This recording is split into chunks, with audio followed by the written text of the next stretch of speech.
the world of really the whole Hollywood industry, not just Marvel comic book movie fans, the whole industry got shook when seemingly out of nowhere, longtime senior Marvel executive Victoria Alonso was fired from Marvel.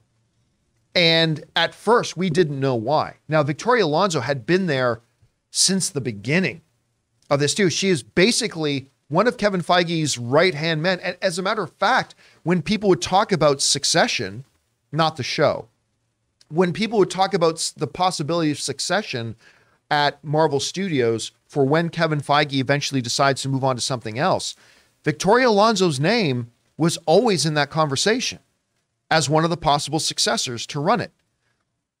Now, of course, she really didn't have, in her role as the senior, vice president of, what was it? Physical production, visual effects, and animation. She really didn't have any sort of say in the story of the movie. That wasn't her role. She did not have say into the story of the movies. She didn't have say into the marketing of the movies. She had nothing to do with that. But when she was fired, a lot of people online started coming up with the reasons. They're saying, oh, because Ant-Man and the Wasp didn't do well and the movies haven't been good. And it's like, well, no, that can't be it because she has nothing to do with that. Well, she's a vice president there. Yeah, but just because you're a vice president of the company doesn't mean like you have a specific area of responsibility. And she was not a part of the story group. She was not a part of any of that. That was not her job. Then a lot of people thought, well, because of all the drama with visual effects lately. I'm like, yeah, that's possible, but I've never seen a corporation fire somebody for getting the job done and keeping their budgets as low as they can. Not to mention the height of the controversy surrounding the visual effects artists, which is still something we should be talking about today, was really at its peak like 6 months ago. Well, they would have, if they were going to fire her over that, which I can't see why they would, but if they were going to fire her over that, they would have fired her 6 months ago. Well, then we found out what happened. The Academy Award nominated film Argentina 85. Victoria Alonso was a producer of it, which violated her contract. She went on to promote the movie, which again was a violation of her contract. And then what I think the real tipping point was that when a Disney film, Black Panther: Wakanda Forever, was nominated for 1 or 2 Academy Awards, she showed up to the awards on behalf of Argentina 85, which I believe was nominated for foreign film. I think that was category. I could be wrong about that. And she showed up there on the red carpet for that. And apparently Disney said, look, she was warned repeatedly, you are the senior vice president here. You cannot be working on other studio stuff. And so they said that was grounds for firing her. She violated her contract. Simple, just that simple. Now, there is a narrative online that is completely wrong that I need to drop because I still see people saying this. Well, she should sue Disney because you can't have a non-compete in your contract. That's illegal. No. You are completely misunderstanding that. What a non-compete is, and let's say they tried to put one in for me when I worked at Collider. And I told them they could rightfully go fuck themselves. They tried to put it, what a non-compete generally says is, okay, you're working for us. Now, if you leave us, once you're no longer working for us, now this used to be common in a lot of contracts. You cannot go to work for one of our competitors for at least 2 years. Or you can't go to work for one of our competitors for 6 months or whatever, right? That, at least in California, I believe, that's illegal. I don't know if that was a recent thing that they made sure they codified to make sure you can't do that. That's non-compete. But as long as you're working at that company, and as long as you are working there and you are a full-time person there, damn right you're not allowed to go and work for somebody else at the same time, because that is what they call a conflict of interest. And if you are like one of the head people in Marvel Studios, you can't be going off and making and promoting other studios' content.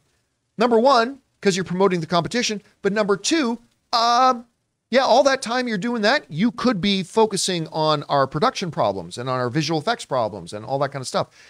So they fired her. Now, Victoria Alonso's lawyer came out and made a bunch of noise saying, oh, she's being shut down for this, blah, blah, blah. And we're going to sue them. We're going to sue them. We're going to sue them. Now, according to a story now in IndieWire, That has now been settled. However, unlike the settlement that just happened in like the Dominion and Fox News case, where Dominion came out and said, we spanked him, we got $750 million, and Fox had to come out and admit, yeah, we said things that were untrue and blah, blah, blah, blah. Instead of that being the case here, there was no comment.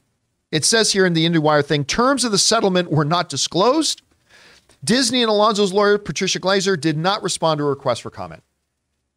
Basically, let me tell you, as somebody who's worked in law, let me tell you exactly what happened here. She knew she had no ground to stand on. She clearly was in violation of contract. Now, look, I am not exactly the biggest fan of the company Disney right now.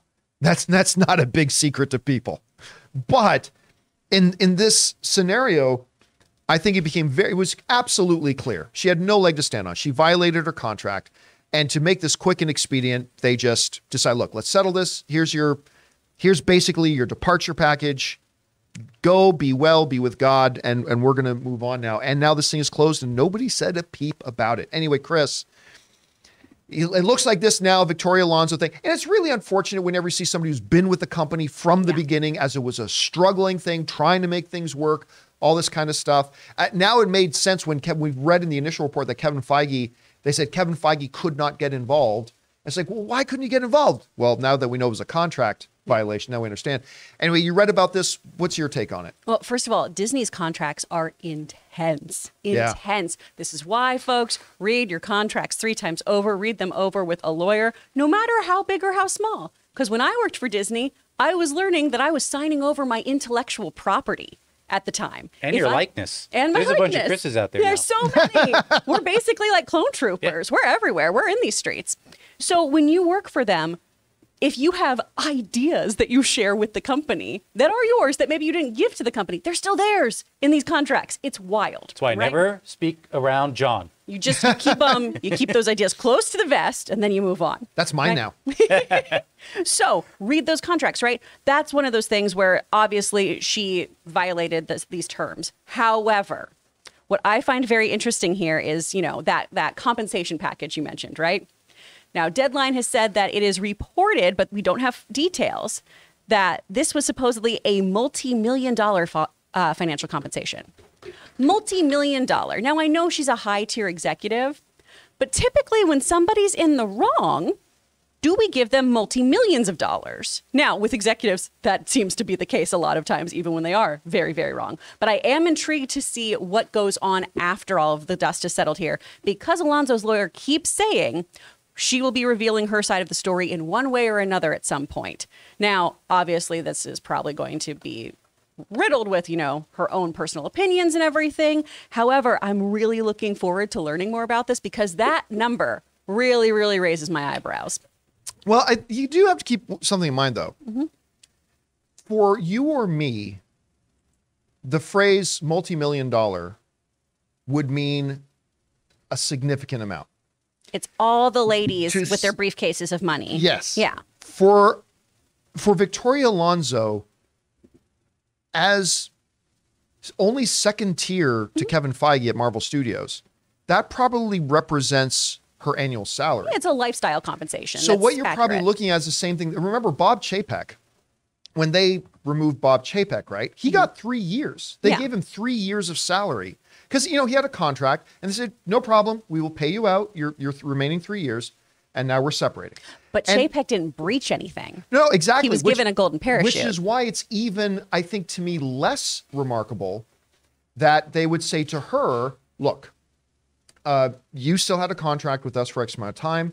Disney and most big corporations like this are all about expediency, efficiency, and keeping things out of the news. So just say, look, we're going to give you 2.5 years of salary and we're done and move on. So I don't really know. See, if it was you or me, again, a multi-million-dollar settlement, that would represent something I'd be like, huge. where'd we get that money? Yeah, for somebody like Mint her, Mobile, what? For somebody like her, where it represents probably 1 year of salary, I'm not sure it's that big of a deal. But like you said, the lawyer keeps saying there's more, and maybe that's why there is. I'm really We'll find that intrigued. out. Which I'm sure that's just a further their cause. Contracts aside, can we like have like a little understanding for what happened? I mean, she's Argentinian or whatever, and like a film from her country got nominated for the Oscars. I mean, do we? No, but it's a film that she produced. Yeah, but I'm just saying, like on her side of things, like she's been giving her blood and guts to Marvel for like since Iron Man. I mean, one time her country gets a foreign film nominated, for her to represent that film, I can understand her her feelings about that. Like if I were working for Marvel, contracts aside, right? It's not like she did it in malice or whatever. Like not at all. No, she's just proud of her country. Her country, a movie from her country got nominated for best foreign film. So I mean, I could totally see. I 100% can see why she would want to do it. Especially, listen, she's been in that job for a long time since Iron Man. The ability to stretch her wings a little bit and get it. I could totally see the appeal for her. But yeah, the contract. You have an agreement where you get paid millions of dollars a year, and your employer said to you repeatedly, you can't do this, you can't do this, and she kept doing it. And so they said, you got to stop doing it. You got to stop doing it. Disney said they warned her repeatedly, and she just kept doing it anyway because she thought, I'm untouchable. And she like didn't, that Gina Carano thing. He didn't just go and represent, which I think would have been fine. I think they would have just been like, whatever. I didn't let her represent. That's awesome. But she was putting work in producing it, like at the same time. But like, make no mistake about it. Make no mistake about it. She ain't going to be unemployed long. No. She is not going to be unemployed long. A studio is going to snatch her up. She's going to say like, you know what? I'm going to take a 6-month break, whatever, because she's got the money. Mm-hmm. And then one of the big I guarantee you right now, all the studios are already sending her emails saying, hey, let us know when you want to get back to work tomorrow. She's going to be employed pretty just quick. like, well, hey there. She's going to walk out at the Warner Brothers presentation this weekend or this week. Introducing Max. The new Warner Brothers DC. Yep. Head of physical production. Yeah, no, but I honestly think she's going to take 6 months to a year, just chill the F out. And then I think she's going to have her pick. Much like when James Gunn went on the free agent market after Disney dropped him. She's going to have suitors lining up at her door, I think, to get her to come and work there. Anyway, guys, question is for you. What do you think about all this? Apparently now the Victoria Alonso situation is apparently now wrapped up and done with neither side really talking about it.